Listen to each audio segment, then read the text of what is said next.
inspiring stories of recovery, practical tips for wellness, developing a culture of care.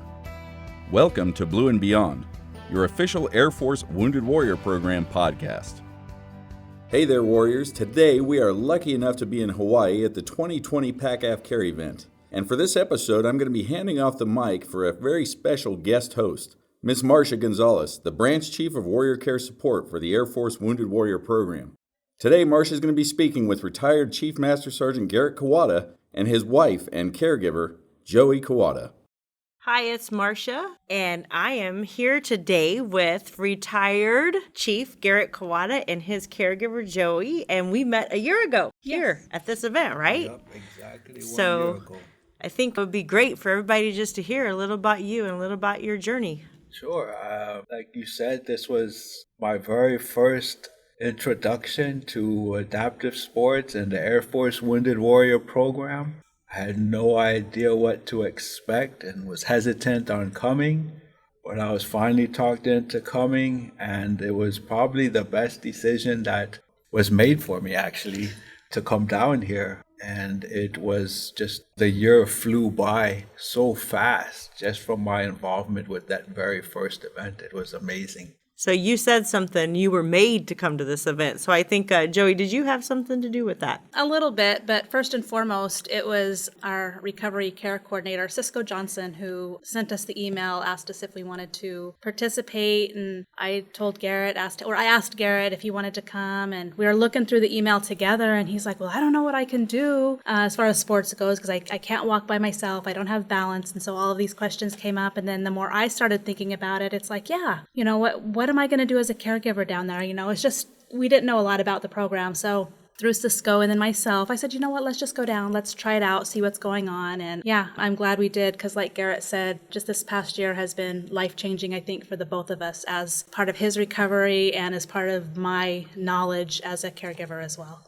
I think I remember you saying something this morning that you thought you were just going to come and swim, right? And Yes. yeah, and I think that's one of the things we do, and this is for everyone who's thinking about coming to an event, and you think, well, that's really not for me. And we learned long ago to not really give you all a choice. Let us show you what you can do, because you don't know until we show you. That's where the phenomenal coaches come in, to adapt every sport to your ability and to get you back focused on what you can do. And at the same time, you think as a caregiver, well, what am I going to do? Well, let me tell you a whole lot of things. Don't worry about him. Just come and enjoy yourself and get to know some other caregivers along that journey.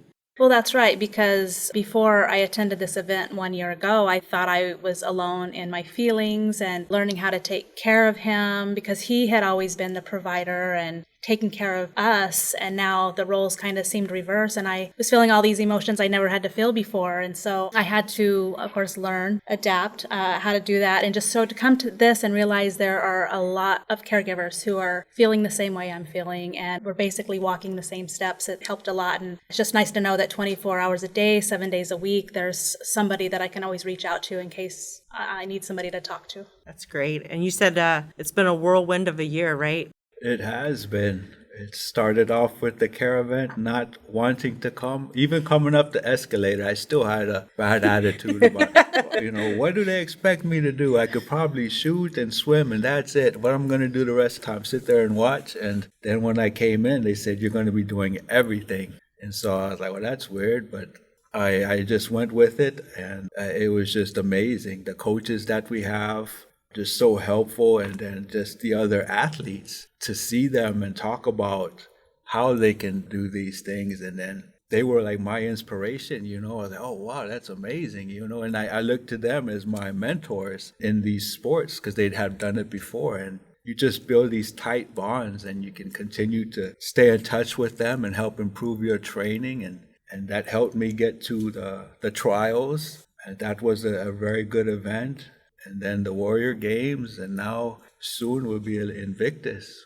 Yes, it was a whirlwind event. All these trips all over the U.S. started with this AFW2 program that I didn't want to come to. It's been an awesome ride. I often wish that I could figure out a way to put what we see through our eyes in your journey, because to look back We saw you here, but then you showed up to trials. Like, you can see you morphing into that new person. Yes. And you thought you were just going to come and figure out what to do for the next year. But your competitive spirit coming to trials is not just about your score, your distance. It's also about your coachability, your attitude, the teamwork, the heart that you bring to others. And you definitely showed up there doing that. And then Warrior Games, we knew you would do phenomenal. I don't think you realized how good you would do. No, I didn't. Just like trials, I figured I would just go, get the experience, see what it would be like, work hard for the next year, and then come out and then hopefully be successful. But I was fortunate enough to be successful this year.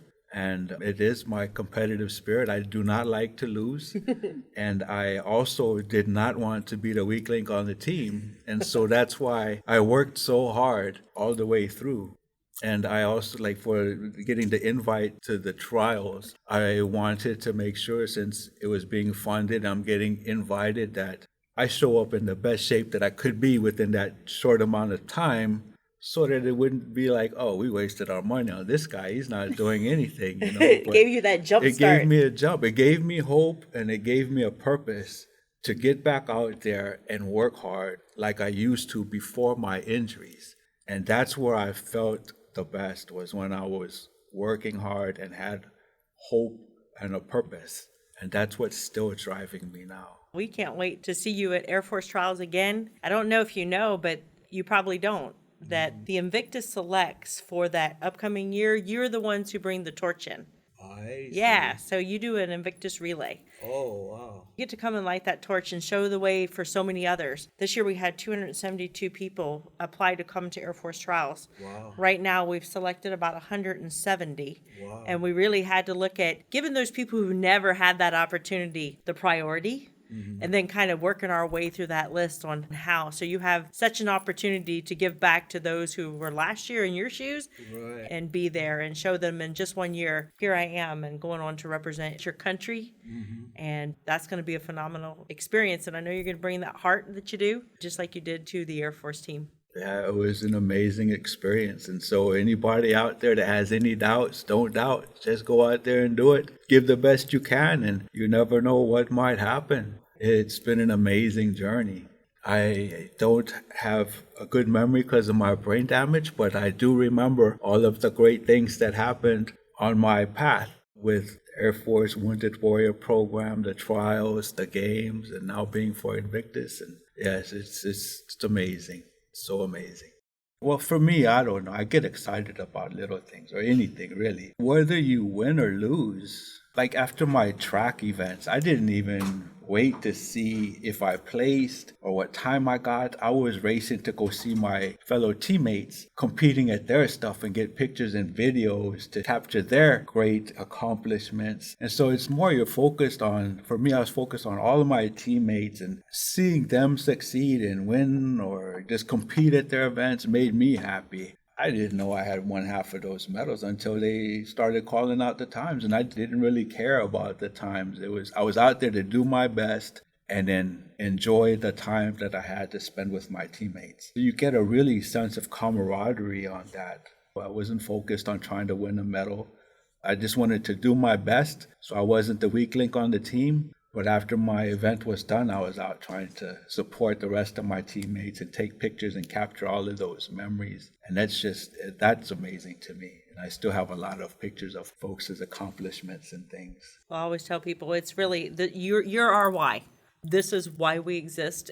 It's truly our why, and gives us that purpose every day. You're a success story, and that you gave us a chance. And then together, where are we now? And we're really glad to have you by his side. I know at Invictus you're going to go over and be in the family hotel, and he's going to fly on his own a little bit. Yes, I'm But looking forward to that. Yeah, and there we've learned that experience is better for you to do that because you'll get the most out of it. We'll get you a good roommate over there. We're going to have a great time in The Hague representing our country, but more importantly, helping those other countries who just aren't as fortunate as us. And so, yes, we're going to go there. We're going to do well. We're going to be competitive, represent our nation, but also bring that Invictus spirit, unite us together in caring for one another. I'm looking forward to the experience. It's all very exciting, the unknown, just like the Warrior Games was. And I still have the same mindset. I don't want to be the weakest link, so I'm out there working as hard as I can so that I won't be the weakest link.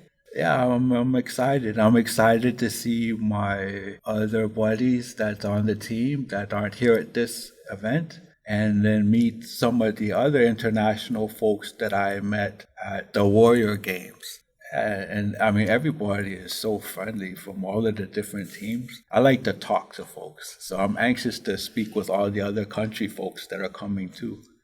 So now that I've been competing in these adaptive sports, I've done 3 triathlons since starting with the Air Force Wounded Warrior program. I use a regular wheelchair instead of a race chair because that's all I had. So that was like improvising. So I could use a regular wheelchair during the running portion of that, and got a recumbent bike. And yeah, I'm competing in all these local events that I wouldn't have done adaptively without Air Force Wounded Warrior program. I'm going to keep competing in everything I can, not just AFW2, but anything. Anything, yeah. And I don't care if I'm the only handicapped person in there. My goal is always to not be last. You know, that's a great point, Garrett, because as a program, where we need to go next is helping people get connected in their community and know that this is just a spring platform to go on to the next things, because we're still enrolling 110 airmen every month and trying to connect people into the communities and using sport as part of their recovery. Thanks for that. Take that leap. Get out of your comfort zone and come and try, because you will definitely miss out if you let your fears or your negative thinking keep you from coming to something like this. They do more than just sports. They have the resiliency, the art classes, and that's just so helpful also with people like me. I have PTSD and brain injury. So it's not just sports. There's so much that you can take away from this program that will help you in life and give you the tools to overcome a lot of your disabilities with anxiety and stuff like that. And sports-wise, too, you don't know what you can do, really, until you get out there and do it. I mean, I hated track, but Coach had me in there and said I was good at it. The first time I did it, I couldn't even go like 100 meters in the race chair, and I said, this sucks. I never want to do this. And I ended up medaling in 4 events at the games because of it, just because somebody else also had confidence that I could do it. You might not see it at the time and you might not like it, but these coaches know you don't want to miss out on something as great as this. And the experience that I had, it's life-changing. It's something you remember forever that you'll pass down to your children and to piggyback off that, it's not only life-changing, I believe, it's life-saving. Yes. Because before we came here, Garrett was in a deep, dark place with no purpose, no hope, because his life had drastically changed. So this program gave him purpose, gave him life again, and in turn gave us life again. So not only life-changing, but life-saving. It's not magic. It's not going to fix everything. You still have to work at your own resiliency or whatever, because you will have dark times, but these give you the tools to deal with that. And it gives you the tools you need to survive. The goal is for us to always try to keep you all connected to that support system so you never feel alone. What keeps us focused is our why is you, and then we want to keep you connected to one another and the next thing. This has been an episode of Blue and Beyond, your official Air Force Wounded Warrior Program podcast. Connect with us on social media to keep up with all things AFW2, and be on the lookout for the next Blue and Beyond podcast.